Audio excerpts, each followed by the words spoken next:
Nau mai ki tēnei wahanga o Kaitoa Prince. Hea ha tēnei? He wai.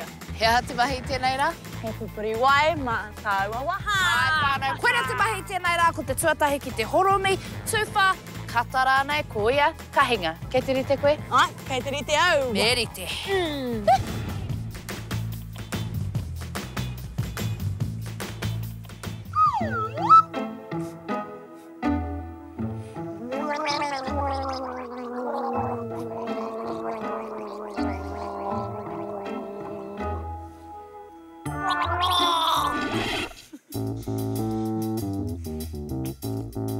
Te aho nei whānau, kua... Ko au te toa!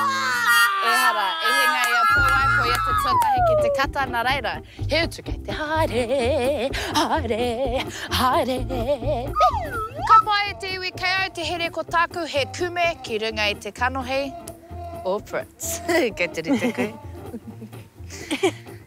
Kare koe te kata e noa nei ni.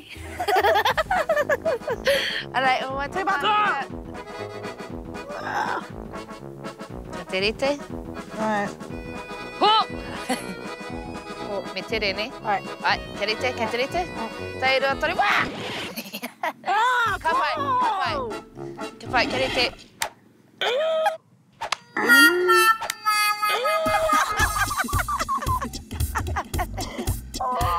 E tere, kare koe mōhio. Koera te wahanga o Kaitoa e te iwi hoki mai anoa te rauki.